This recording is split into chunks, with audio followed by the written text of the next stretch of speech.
Good morning, folks. Como John here. It is in the early hours of Monday, the 29th of January. This is going to be a long one and it's going to be broken up. Broken up. Purpose of this upload is I'm going to go through this freedom movement and try and give you my assessment, right? My thoughts, my assessment, my notes on these influences and what's going on in the freedom movement from a general point of view. Okay. Now, again, folks, I don't want any jobs. I don't want your money. Don't donate to me. If you've got money, go and give it to some other poor bastard, mate.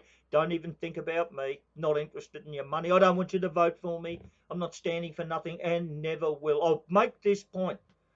When this war is over, folks, you are never going to hear from me again. Never. Never. I'm finished. I'm going on my boat and I'm going to go back and try and live my life, okay?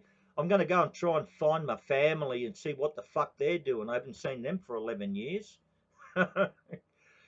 So I don't have a dog in this fight, guys. I'm just trying to give you... Look, let me just make this point, folks. Look, sometimes I look back at my life and I can't believe the life that I've lived. I can't believe it. I can't believe the stuff that I've been involved in and the people that I've met and the stuff that I've achieved, okay? But I don't blow smoke up my own arse, mate. I don't suck on my own exhaust fumes. I laugh about it. I laugh about it.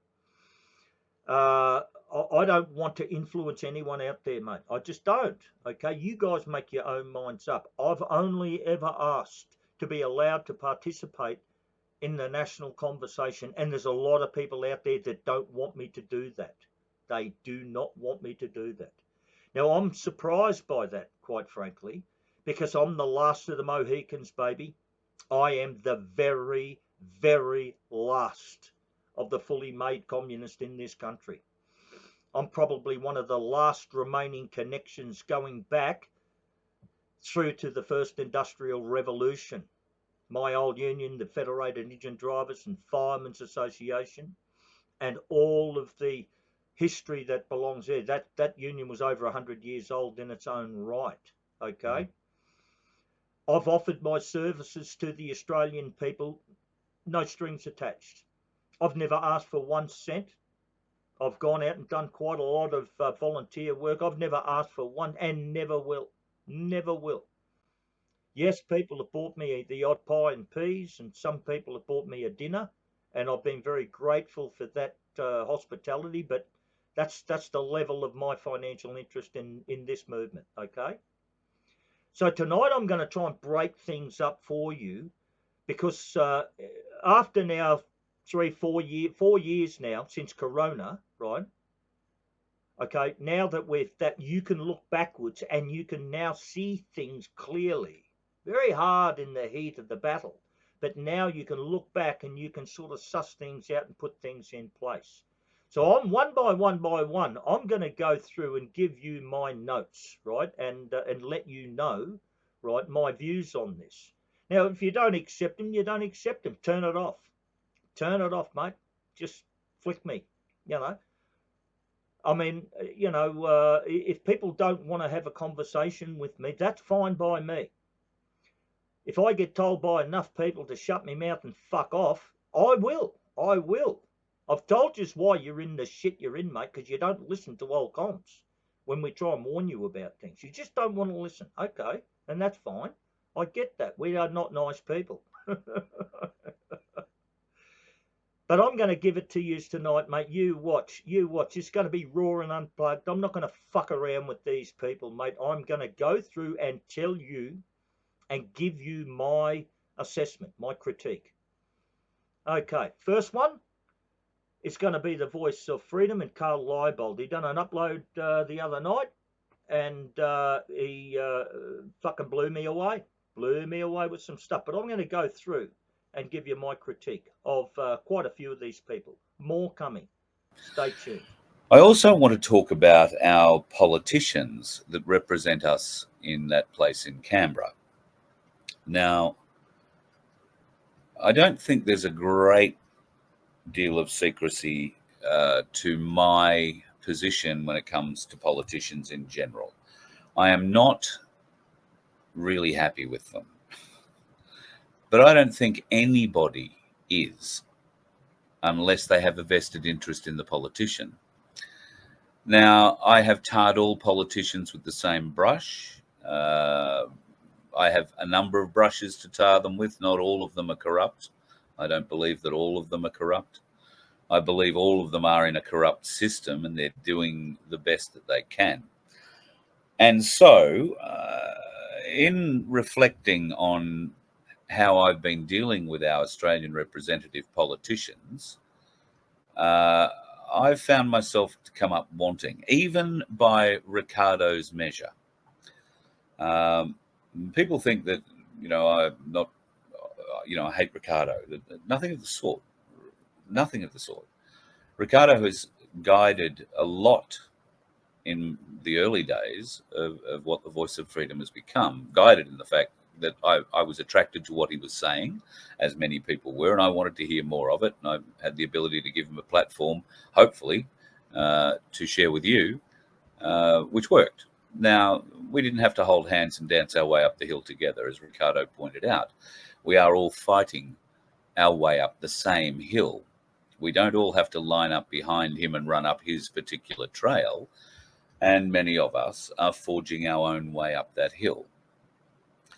Now, I understood that reference. I understood that and gave consideration to that very reference with every other member of this freedom media, if you like, movement. And I viewed them with that lens in mind initially, that, well, let them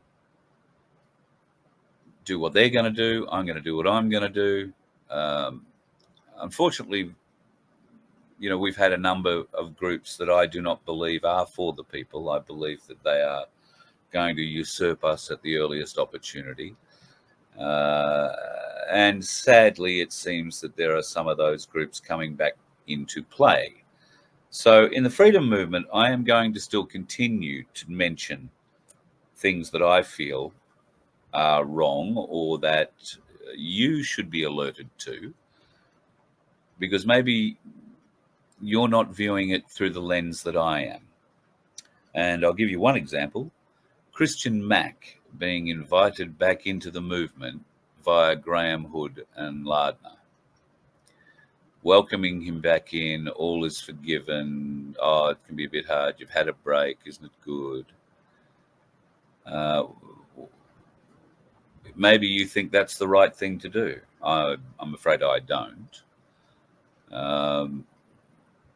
And because I don't think it's the right thing to do, and I'm pretty confident that both Hoodie and Lardner know that it's not the right thing to do, you've got to ask, why are they doing it?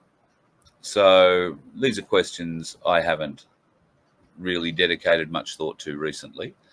But up until recently, those two blokes were just two blokes I was letting climb up what I thought was the same hill.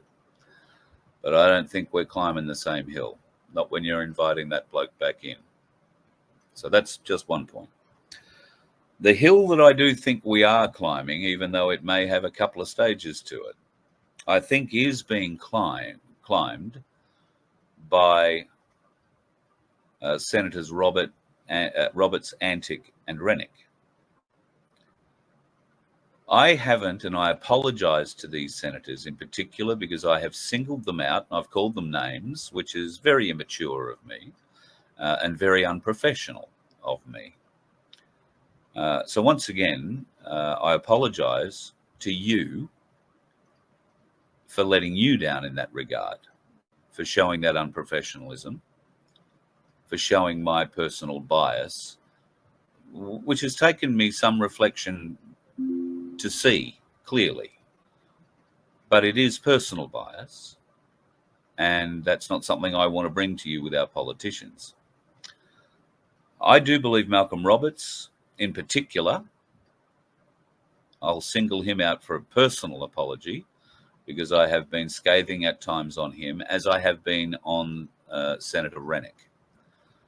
Now, both of them I should have recognised are providing an invaluable service going up their particular portion of the hill.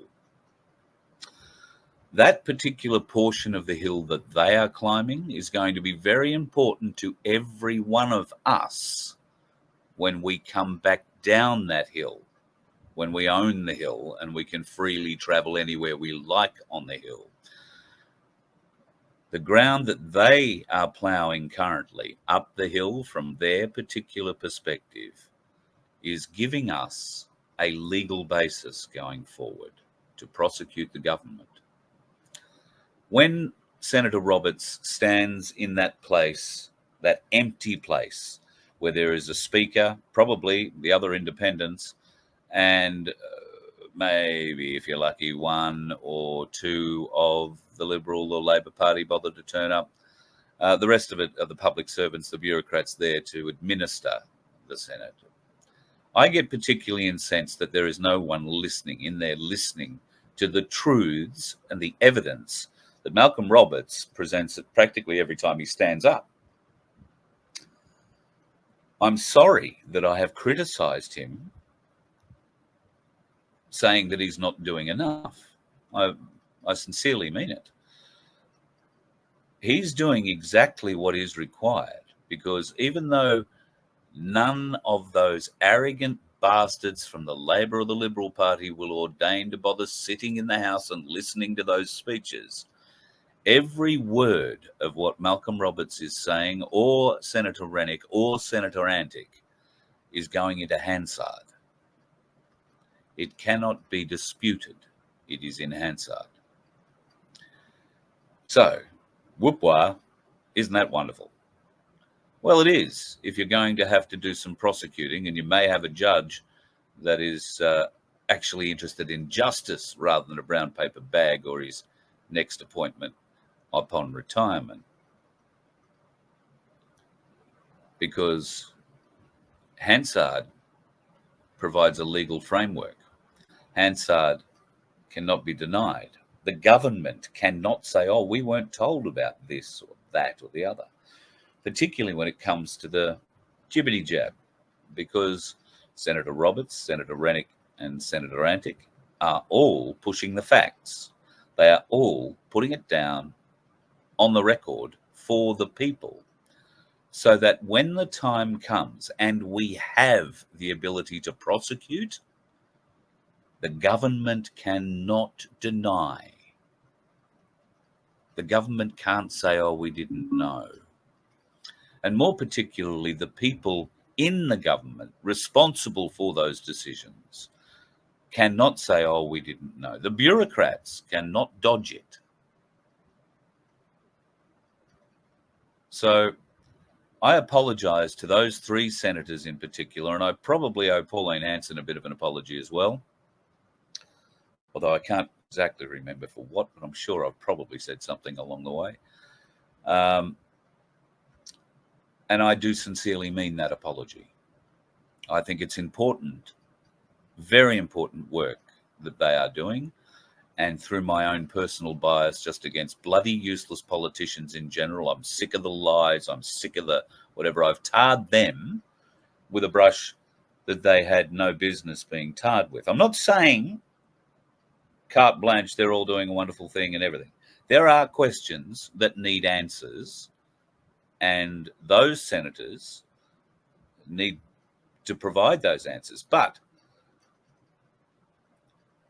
not right now. That's important business, but only important if we can actually do something about the answers that we get. Let's get to a point where we can do something once we get the answers we know are being hidden from us. And I think you all know to what I'm referring. I'll give you 28 reasons to begin with. But these are matters that we can put aside, I believe, until we own the hill. Now, those senators are ploughing their hill in a legal framework that we can use at the appropriate time. They should be acknowledged for that. If they weren't doing it, the government could get away with it 100%. But they are being put to the wall every day by those three senators, particularly in the last 6 months or so. The estimates committee that those senators are part of, or committees that they're part of, they are keeping the public servants honest, or at least trying to. And when they do ask their questions and the public servant squirms, it makes it blatantly obvious to those of us that watch and follow this that those lying bastard, shiny bummed bureaucrats are really where the problem lies. And it is only through Hansard and the questions being asked of those bureaucrats that they will be shown for what they are and made accountable. Okay, well, what did you reckon about that? Issuing apologies to the Australian political class. I can't believe it. I can't believe it, mate. Given an apology to any of those in the political class.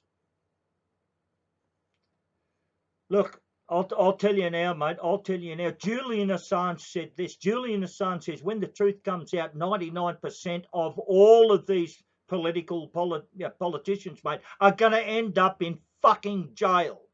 And it's the same in Australia, mate. Same in Australia. You watch them. They're all poison. All of them are fucking poison. And I'd rather stick fucking razor blades in my eyes, mate, than give any of these fucking pissants a fucking apology. I can't believe this.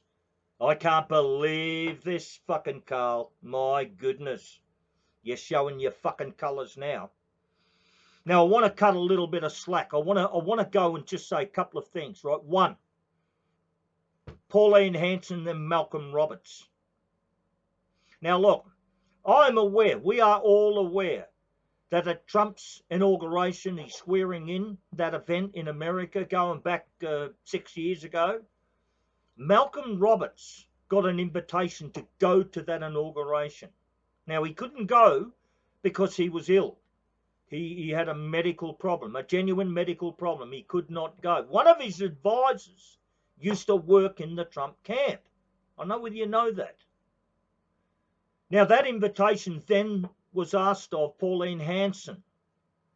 Now, Pauline Hanson, for reasons, unknown, or, she decided that she wasn't going to go because she had other priorities to the people of Queensland, the people of Australia. And it finally ended up going to the New South Wales One Nation senator, and he went over there and represented One Nation. So I just want to make this point. I don't believe President Trump would have given an invitation to Malcolm Roberts or extended it to Pauline Hanson unless he was cool with both of them. I want to make that point to you, okay? But I want to make another point. Only a couple of weeks back, Pauline and her wannabe kingmaker, okay, the new he wants to be the member for Rockhampton, were having Wagyu steak, big feast of Wagyu steak up at Yeppoon at a $1,500 or $2,500 a head fundraiser with Gina Reinhardt. Now, while the rest of Australians are just choking with debt and inflation, runaway inflation, while the rest of Australia is eating bugs, United Nations bugs, can't feed themselves, Pauline and co are chowing down on class 9 fucking Wagyu steak with Australia's billionaires. So you want to fucking explain that, Pauline? You want to explain that? Because I cut you a lot of fucking slack for a long time. They jailed you. They set you up and jailed you for nothing. Tony Abbott and the corrupt Freemason Jesuits jailed you. And I thought, wow, okay, she's not in the club. She's not in the club. You've publicly come out and said that Port Arthur was not some raving fucking lunatic like that poor bastard Martin Bryant, but it was a setup. It was a fucking deliberate false flag. I've cut you a lot of slack, Pauline. I have. Because I was hoping that you weren't in the club. But if you're going to go and fucking eat $90 a kilo Wagyu steaks with Gina Reinhardt, you, Malcolm, and the rest of them, then fuck off. You got me? Fuck off. I've got people down here, mate, who are desperate to feed their fucking families, mate, and paying rent. Just up here on the Brisbane River, we have hundreds and hundreds of homeless people up there in tents and sleeping bags who can't eat, while you're chowing down on fucking Wagyu steak with billionaires, Pauline, Malcolm, and the rest of you One Nation people. When I was a young communist, mate, the General Secretary of the Communist Party of Australia, Laurie Aaron, said to me this. He said, listen, Commo John, I want to tell you this, mate. No matter how good your life turns out, no matter how well you're doing, I want you to get a nice sharp rock and put it in your fucking shoe. I said, what for, Laurie? What for, comrade?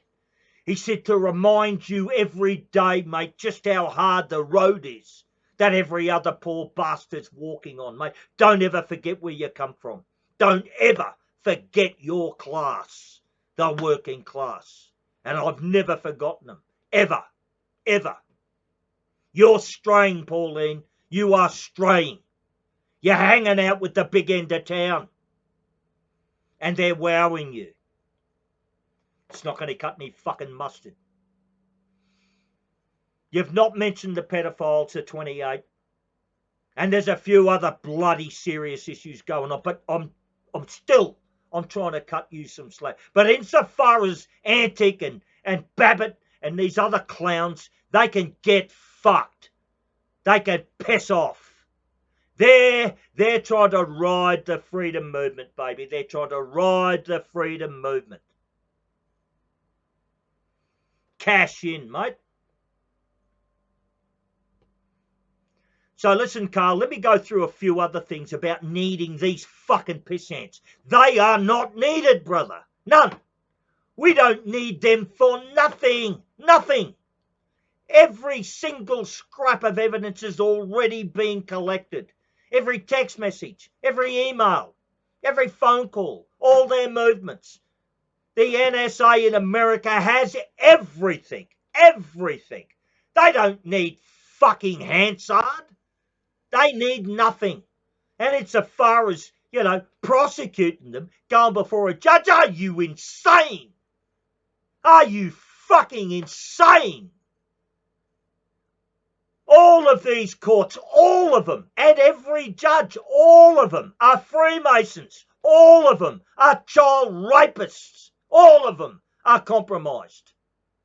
You want to get, there's only going to be one justice that's going to come out of this war, and that's military justice. That's it. And the troops are already here. They're already in Australia. They're not visible yet, mate, but they're already here. We're going to get military justice, brother.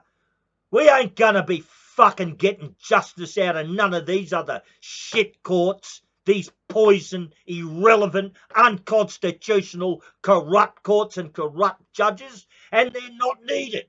They're not needed. We don't need any of them. Any of them. You get me? The whole fucking lot are coming down, man. The whole lot of them are coming down. And we don't need one scrap of help from these fucking clowns. None of them. And neither does Bosey, mate. Bosey doesn't need anything from these idiots. He doesn't. Bosey knows, mate, it's going to be a military outcome, mate. He knows it. So do I. And so does the big fucking millions of other people out there. We're all talking about it. You've seen, we've given you the evidence. We've given you the evidence. Derek Johnson and a ton of others. MJ Truth, another guy, separate researcher. We've given you the evidence, man. Trump is the commander-in-chief and he's the president. Full stop. And justice, military justice, is coming. So all these fucking political pissants out there, save your fucking breath. Save your breath. Like I said, the only one that I fully respect is that South Australian MLA, that Anne Brassingworth, or whatever her name is. What a gorgeous, beautiful woman she is. She tried to front run and warn all this. The rest of them didn't. Said nothing. Let us walk into the big trap. And now that we have turned it around, now are trying to ride it home for a little bit of payola. Hey? Hey? Fucking stands out like fucking dog's balls. They've risked nothing. Nothing. Zero. I've risked heaps. They wanted to jail me for 2 years. I've been arrested. I've been harassed. I've had to fucking separate from my family. These fucking arseholes have been living like kings. While the rest of us, it's our blood, it's our sweat, it's our tears that have soaked the Australian landscape, not these fucking cunts. Not them. It's our blood, sweat and tears that have soaked the landscape of Australia. We are the ones that have sacrificed. So for you to issue a fucking apology to these fucking people, mate, you make me sick. You make me fucking sick. Fucked a lot of them. Julian Assange has said, mate, when the truth comes out, mate, you watch them all go. They're all going to end up in jail or executed. Mate, I'll stick razor blades in my fucking eyes, mate, before you'll ever get Como John to issue an apology to any of these fucking sellout grubs. And they can tinker all they like. They can fuck around and virtue signal all they want to do. They've been trying to infiltrate and undo the Australian freedom movement for the last 4 years. They've done nothing else. Nothing else. I'm telling you. Now, I'm still waiting on Malcolm Roberts. He's working his ass off, Malcolm. I'm serious. Malcolm is a fucking soldier crap. He does the work of 10 men. Pauline, well, she does sweet fuck all now. Sweet fuck all. But I'm telling you now, Malcolm, and I'm telling you now, Pauline, and I'm telling you now, all you One Nation people out there, while the rest of Australia, mate, while the rest of Australia's eating bugs, living on the fucking streets, can't get a roof over their head, mate, trying to hold their families together, if your leadership is chowing down on Wagyu steaks up at Yeppoon with fucking Gina Reinhardt, then you can get fucked. You can fuck off. You got me. And fuck you, Leibold, giving apologies out, mate. You don't represent me, mate. You do not represent me. Go and take your voice of freedom and fuck off. Como John out. More to come. More to come. Next upload. Como John out.